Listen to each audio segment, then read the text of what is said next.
અમરેલીના જાફરાબાદ અને વડિયાની અંદર થઈ છે મેઘમહેર। જાફરાબાદના પાટી માણસા, આ ઉપરાંત જામકા, નાગેશ્રી, મીઠાપુર, સરોવડા સહિતના ગામોની અંદર પડ્યો વરસાદ। ધોધમાર વરસાદને કારણે નદી નાળા છલકાયા, ખેતરો પાણીથી છલોછલ।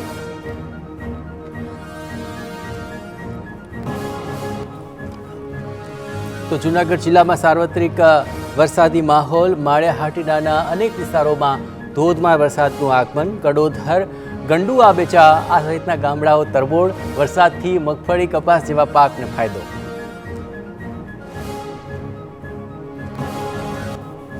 ભાવનગરના મહુવા તાલુકામાં મેઘરાજા મન મૂકીને વરસ્યા। શહેરના ગાંધીબાગ, સ્ટેશન રોડ સહિતના વિસ્તારોમાં રસ્તા પર ભરાયા પાણી। મોટા ખોટવડા અને ઉમણિયાવદર સહિતના ગામડાઓમાં પણ વરસાદી વાતાવરણ।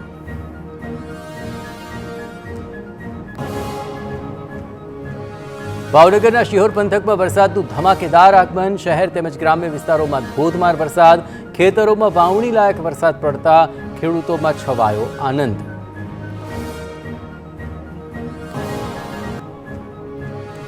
અમરેલી જિલ્લામાં થઈ મેઘરાજાની પધરામણી। ખાંભા, રાજુલા તેમજ જાફરાબાદ પંથકોમાં વરસ્યો શ્રીકાર વરસાદ। ખાંભા ગીરના મોટા બારમણ, જામકા, ધુંધવાણા અને ખડાધાર સહિતના ગામડાઓ સતત બીજા દિવસે પણ તરબોળ।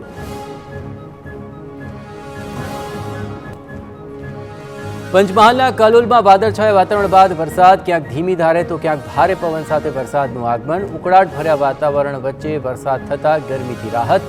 મેઘરાજાની પધરામણીથી સ્થાનિકોમાં ખુશીની લહેર।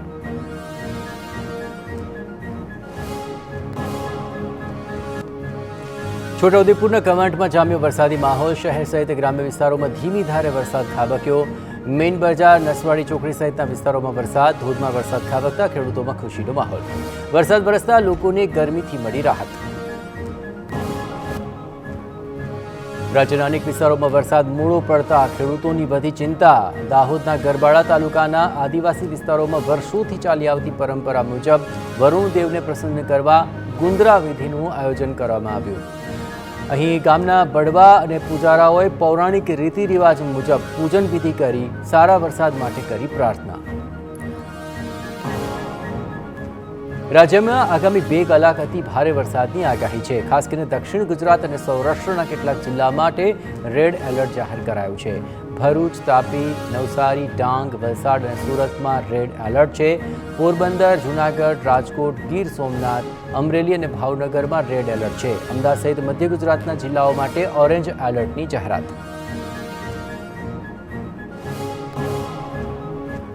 તો દિવસ દરમિયાન રાજ્યના 72 તાલુકામાં વરસ્યો વરસાદ। સૌથી વધુ વલસાડના વાપીમાં 5.5 ઇંચ વરસાદથી ભરાયા પાણી। વલસાડના ઉમરગામમાં 3.62 ઇંચ, જૂનાગઢના ભેસાણમાં 3.43 ઇંચ તો માળિયાહાટીનામાં 3.19 ઇંચ વરસાદ। 21 તાલુકાઓમાં 1 ઇંચથી વધુ વરસાદ। જૂનાગઢ શહેરના ભવનાથ વિસ્તાર, કાળવા ચોક, મધુરમ વિસ્તારમાં વરસાદ। ઝાંઝરડા ચોકડી સહિતના વિસ્તારોમાં વરસાદ વરસ્યો। આ વરસાદને કારણે ખેડૂતોએ લીધો રાહતનો શ્વાસ। મગફળી અને કપાસ જેવા પાકને ફાયદો।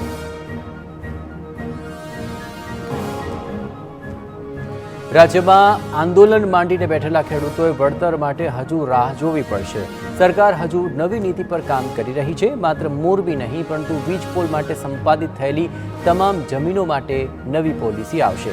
સંપાદિત જમીન માટે કેવી રીતે વળતર આપવું તે અંગે મામલો પેચીદો બન્યો। મોરબીની હળવદ એપીએમસીના વેપારીઓ આવ્યા ખેડૂતોની પડખે। અહીં વેપારીઓ દુકાનો બંધ રાખીને ખેડૂત આંદોલનને સમર્થન આપ્યું।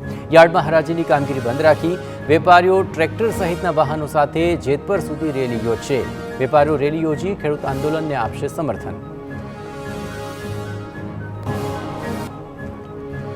અમદાવાદના બાવળામાં ખેડૂતો આગેવાન પર હુમલાનો મામલો। ખેડૂતોએ મહિલાઓ સહિત પોલીસ સ્ટેશનમાં નાખ્યા ધામા। ન્યાયની માંગ સાથે કેરાડા જેઆઈડીસી સ્ટેશન બહાર નોંધાવ્યો વિરોધ। ડરણ ગામે આંદોલનમાંથી ઘરે પરત ફરતી વખતે થયો હતો હુમલો। રાજકીય ઇશારે શૈલેષ મેર પર હુમલો કરવામાં આવ્યો હોવાનો આક્ષેપ। તાત્કાલિક આરોપીને ઝડપી કડક કાર્યવાહી કરવા ખેડૂતોની માંગ। ગુજરાતમાં રહીને રાજ્યમાં જામ્યો છે વરસાદી માહોલ। 7 દિવસ બાદ ચોમાસું હવે મધ્ય ગુજરાત અને સૌરાષ્ટ્ર પહોંચ્યું છે। 1 થી 7 જુલાઈ દરમિયાન દક્ષિણ ગુજરાતમાં ભારેથી અતિ ભારે વરસાદની આગાહી। દક્ષિણ ગુજરાતના જિલ્લાઓ માટે 5 દિવસ રેડ એલર્ટ જાહેર। સૌરાષ્ટ્રના જિલ્લાઓમાં યલો અને ઓરેન્જ એલર્ટ।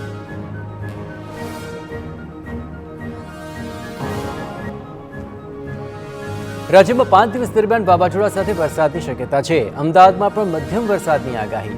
અત્યાર સુધી ગુજરાતમાં નોંધાયો છે 24.5 મિલીમીટર વરસાદ। સિઝનમાં આ સમયે 107 મિલીમીટર વરસાદ હોવો જરૂરી।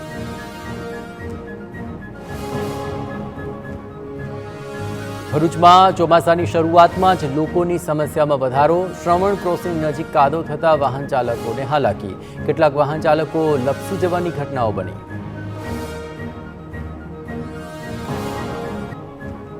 સુરત શહેરમાં પ્રથમ વરસાદમાં જ રસ્તાના હાલ બેહાલ। ઉધના વિસ્તારમાં રોડના ખાડામાં ફસાયો વધુ એક ટેમ્પો। અનેક વિસ્તારમાં ભૂવાઓમાં વાહનો ફસાઈ જવાની ઘટના। પહેલા જ વરસાદે મહાનગરપાલિકાની પ્રી મોન્સૂન કામગીરીની પોલ ખોલી। ખાડાના કારણે વાહન ચાલકોને ભારે હાલાકી વેઠવાનો વારો। સુરત શહેરમાં વરસેલા પ્રથમ વરસાદે જ ખોલી વહીવટી તંત્રની પોલ। ઉધના ગામ નજીક મુખ્ય માર્ગ સંપૂર્ણપણે બેસી ગુજરાત સરકારની સલામત એસટી ફસાઈ ગઈ। જ્યાં મુખ્ય માર્ગ પર જ ભૂવો પડતા વાહન ચાલકો માટે જોખમ ઊભું થયું। સદનસીબે રોડ બેસી જવાની ઘટનામાં કોઈ જાનહાનિ નહીં। તંત્રની પ્રી મોન્સૂન કામગીરી અને કોન્ટ્રાક્ટરની બેદરકારીને કારણે પ્રથમ વરસાદમાં જ પોલ ખુલવા લાગી છે। પ્રથમ વરસાદમાં જ મુખ્ય માર્ગ પર ભૂવો પડતા સ્થાનિકોમાં રોષનો માહોલ છે। સ્થાનિકોએ મુખ્ય માર્ગના કામમાં ભ્રષ્ટાચાર થયાના આક્ષેપ લગાવ્યા। તો સુરતના કીમમાં સતત બીજા દિવસે વરસાદ પડતા ઠેર ઠેર ભરાયા પાણી। ખાનગી હોસ્પિટલના કેમ્પસમાં જળભરાવ થઈ જતા લોકોને પડી મુશ્કેલી। વરસાદી પાણીનો નિકાલ ન થતા સ્થિતિ કફોડી બની। સુરતના મોટા વરાછામાં રોડ બેસી જવાનો મામલો। સુરત મેયર દ્વારા કોન્ટ્રાક્ટર અધિકારીઓને અપાઈ નોટિસ। નોટિસ આપવાની સાથે 3 દિવસમાં ખુલાસો રજૂ કરવા સૂચના। ટેકનિકલ આસિસ્ટ એન્જિનિયર અને કોન્ટ્રાક્ટરને નોટિસ। મેયર દ્વારા અહીં સિવિલિસ ઇન્દ્રા કંપનીને નોટિસ ફટકારાય છે। તમામ ઝોનલ અધિકારીઓને બોલાવી પ્રી મોન્સૂન કામગીરીનો ચર્ચા કરાશે। તો વલસાડ વાપી મનપામાં મેઘરાજાએ તંત્રની ખોલી પોલ। વાપી શહેરમાં ભારે વરસાદથી નીચાણવાળા વિસ્તારો જળમગ્ન। અહીં વાપી રેલવે અંડરપાસમાં પાણી ભરાતા વાહન વ્યવહાર ઠપ। સલામતીના ભાગરૂપે રેલવે અંડરપાસ પણ બંધ કરાયો। મનપાની પ્રી મોન્સૂન કામગીરીના દાવાઓ પોકળ સાબિત થયા। વલસાડમાં જિલ્લામાં ધોધમાર વરસાદ વરસ્યો। ઉમરગામ, વાપી, વલસાડ અને પારડીમાં વરસ્યો ધોધમાર। સતત વરસાદને કારણે વાપી શહેરને જોડતા બંને અંડરપાસમાં ભરાયા વરસાદી પાણી। વાપીની જે ટાઈપ જીઆઈડીસી વિસ્તારના રસ્તાઓ જળમગ્ન થયા। વાપી સ્ટેશન રોડ, બજાર તેમજ વિવિધ સ્થળે ભરાયા પાણી। મનપાની પ્રી મોન્સૂન કામગીરી પર ઉઠ્યા અનેક સવાલ। જિલ્લાના અનેક વિસ્તારો જળમગ્ન થતા વાહન ચાલકોને હાલાકી। વલસાડમાં 1.2 ઇંચ, પારડીમાં 1.56 ઇંચ, ઉમરગામમાં 1.76 ઇંચ વરસાદ વરસ્યો, જ્યારે કે વાપીમાં 4.2 ઇંચ વરસાદ પડ્યો। સુરતમાં વરસાદ બાદ સતત ખુલી રહી છે પાલિકાની કામગીરીની પોલ। શહેરમાં સતત બીજા દિવસે રોડ બેસવાની ઘટના યથાવત। મોટા વરાછા બાદ લિંબાયત વિસ્તારમાં રોડ બેસી ગયો। રોડ પર પસાર થઈ રહેલી સ્કૂલ વાન ખાડામાં ફસાઈ। આ સ્કૂલ વાનની એક સાઈડ ખાડામાં ફસાઈ જતા હાલાકી। સુરત શહેરમાં રોડ બેસી જવાની વધુ એક ઘટના સામે આવી છે। ઉધના લિંબાયત વિસ્તારમાં ગરનાળા પાસેનો માર્ગ બેસી ગયો। રોડ બેસી જતા મોટો ખાડો પડ્યો। વાહન ચાલકોમાં ભયનો માહોલ। સુરતમાં પ્રથમ વરસાદે જ પાલિકાના તંત્રની પોલ ખુલી ગઈ। શહેરમાં જાણે ખાડા ઉત્સવ ચાલતો હોય તેવી સ્થિતિ। નવસારીના ગણદેવી તાલુકામાં ધોધમાર વરસાદ। ભારે વરસાદથી દેવધા ટાઇલડ ડેમમાં પાણીની આવક વધી છે। આ ટાઇડલ ડેમના 40માંથી 20 દરવાજા ખોલવા પડ્યા। ડેમના દરવાજા ખોલાતા અંબિકા નદીનું જળસ્તર વધવાની શક્યતાઓ। ગણદેવીના નીચાણવાળા વિસ્તાર સહિત 16 ગામને એલર્ટ કરાયા। સુરતના પાંડેસરા વિસ્તારના મુક્તિનગરમાં ફરી બાલ્કની ધરાશાયી। મકાનની બાલ્કની તૂટતા રિક્ષા અને બાઇકને પહોંચ્યું નુકસાન। ફાયર વિભાગ તેમજ પોલીસના કાફલાએ ઘટના સ્થળે પહોંચી ઘરમાં ફસાયેલા લોકોનું રેસ્ક્યુ કર્યું। ઘટના સ્થળે કાટમાળ દૂર કરવાની કામગીરી હાથ ધરાઈ।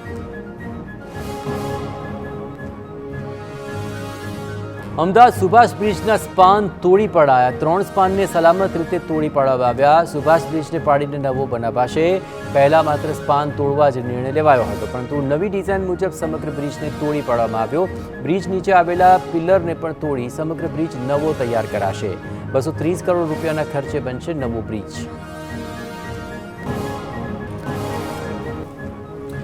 સુરતના ઉધના સાઉથ ઝોનમાં ખાડીમાં ફસાયું સફાઈ મશીન અને પાણી વધતા મશીન ખાડીમાં ફસાઈ ગયું ક્રેનની મદદથી મશીનને બહાર કાઢવા કામગીરી થઈ મનપાની પ્રી મોન્સૂન કામગીરી દરમિયાન બની ઘટના ખાડી સફાઈ દરમિયાન મનપાના અધિકારીઓ રહ્યા ગેરહાજર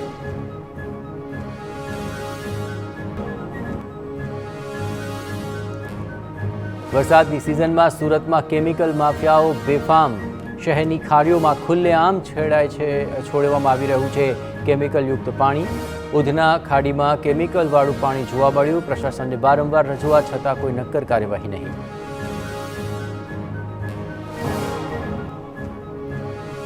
મહેસાણાના કમલપત દેદિયાસણ વિસ્તારના સ્થાનિકોએ સુએજ ટ્રીટમેન્ટ પ્લાન્ટનો વિરોધ કર્યો રાધે એક્ઝોટિકા નજીક એસટીપી પ્લાન્ટનું કામ સ્થગિત કરવા માંગ 20 જેટલી સોસાયટીઓના રહીશોએ મેયરને આપ્યું આવેદનપત્ર પીવાના પાણીનો સંપ હોવાથી પાણી દૂષિત થવાની ભીતિ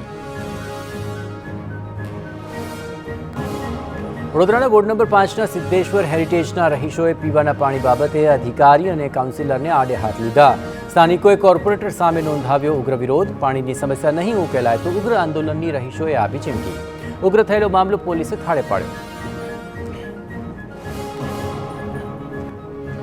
વડોદરા શહેરમાં એક સાથે થંભી ગયા 160 બસોના પૈડા સિટી બસ સેવાનું સંચાલન કરતી કંપનીની અવધિ સમાપ્ત વિનાયક લોજિસ્ટિક્સને આપેલો વર્ક ઓર્ડર 30 જૂને પૂરો થયો પાલિકાએ એક્સટેન્શન ન આપતા 160 બસો બંધ હવે વડોદરા શહેર માત્ર 30 નવી ઈ બસોના સહારે ચાલશે શહેરમાં 2 દિવસથી શરૂ થઈ છે 30 PM ઈ બસની સેવા 25 લાખની વસ્તીમાં માત્ર હાલ 30 ઈ બસ દોડતા લોકોને હાલાકી બસોની પૂરતી સુવિધા ન મળતા લોકોમાં હાલાકી અને શાળા કોલેજમાં જતા વિદ્યાર્થીઓ ઓફિસે જતા લોકોની પણ વધી મુશ્કેલીઓ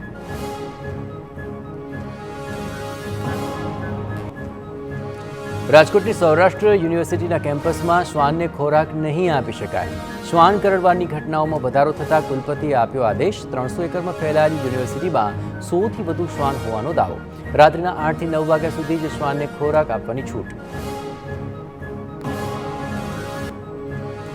રાજ્યમાં નમો સ્વચ્છતા અભિયાનનો પ્રારંભ ગાંધીનગર સિવિલ હોસ્પિટલ ખાતેથી સીએમએ પ્રારંભ કરાવ્યો રાજ્યની સરકારી હોસ્પિટલો આરોગ્ય કેન્દ્રોમાં પણ સફાઈ અભિયાન સ્વચ્છતા અને સ્વાસ્થ્યને જુદું ન પાડી શકાય સ્વચ્છતાને આપણે આપણો સ્વભાવ બનાવવો જ પડશે સ્વચ્છતા માટે સહિયારા પ્રયાસ વગર આગળ નહીં વધી શકાય ગંદકી કરનારાઓને જાહેર મંચથી સીએમની લાલ આંખ પાન મસાલાની પિચકારી મારી ગંદકી કરનારાઓને નહીં છોડવામાં આવે આવા લોકોની વ્યવસ્થા થશે ને થશે જ